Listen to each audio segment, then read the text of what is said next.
الشرح والإبانة على أصول السنة والديانة.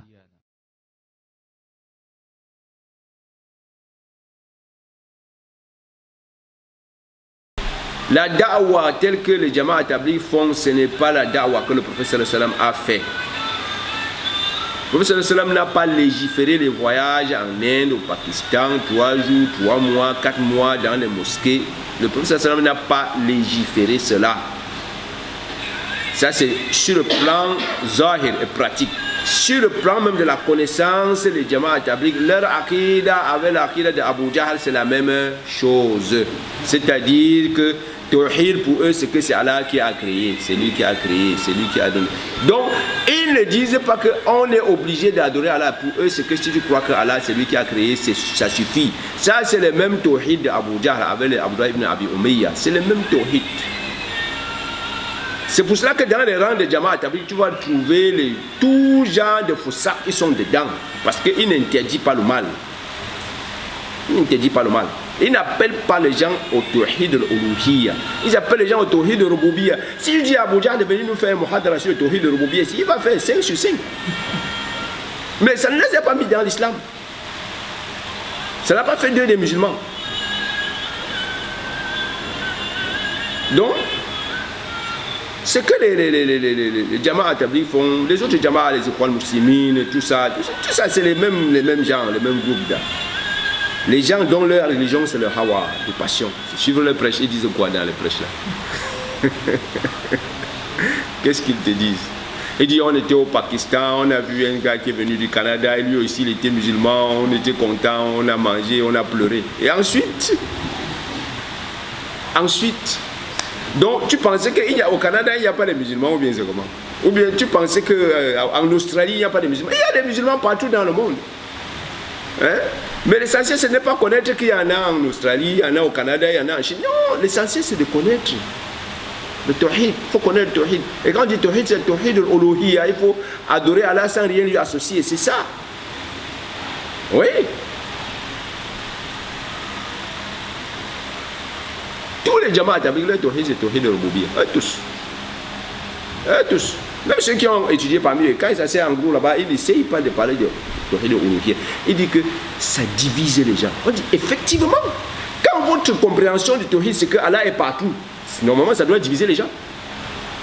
C'est-à-dire il est au ciel, il est en même temps sur la terre. Ça doit diviser les gens parce que les gens ne peuvent pas comprendre. C'est ça.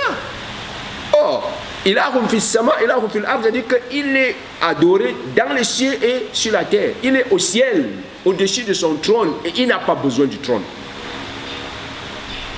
Mais par sa connaissance, il connaît tout ce qui se passe, même les fourmis qui circulent dans la terre, là où nous on est assis, là, il les voit.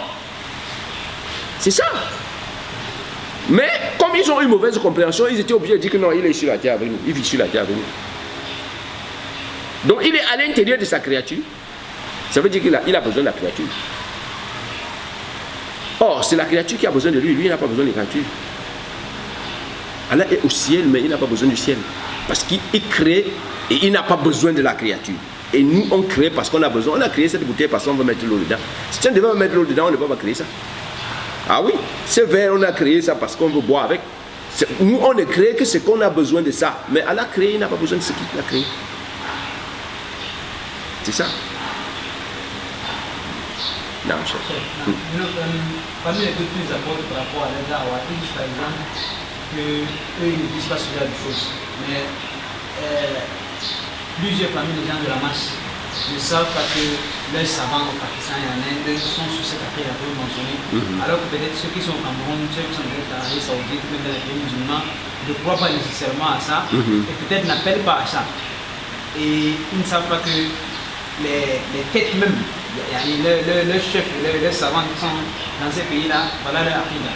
La deuxième chose qu'ils ont par exemple, ils disent que la structuration et la planification de leur da'wah, c'est juste une planification. Ce n'est pas un type qui pense avoir une preuve, alors que ce n'est pas vrai. Alors que dans leur livre, leurs savants ont planifié cela et ont montré cela et ont même fait ça une partie intégrante de la religion, disant que ceux qui vont à l'encontre de ce nombre d'objectifs, etc., ils ne font pas d'art correctement, c'est réalité, Inch'Allah. Oui, non, c'est-à-dire, voilà, c'est que le frère Noureddin vient de préciser là. C'est-à-dire, premièrement, ils disent que Quand vous parlez de ça, ils disent que non, ce n'est pas ça que nous on appelle les gens. Mais essayez de les suivre. Vous allez voir qu'ils évitent explicitement les massas et les tawhid uluhiyya. Ils ne parlent jamais de ça. Ça veut dire qu'ils ont des sujets précis sur lesquels ils parlent. Ça c'est de un. De deux, l'organisation qu'ils ont là, qu'ils ont organisé, qu'il faut commencer comme ça là. Ça fait pas, ils ont le BA pour ça. Ils ont les actes d'allégeance. Ils font allégeance pour ça. La preuve, si tu entres avec eux, et après un moment, tu décides de te retirer, tu deviens pire ennemi. Nous avons fait l'expérience. On a marché avec Jamaat Tabligh pendant 1 an. Le jour qu'on a découvert que non, ça c'est légalement, on dit que non, ça ce n'est pas ce que le professeur va légiférer.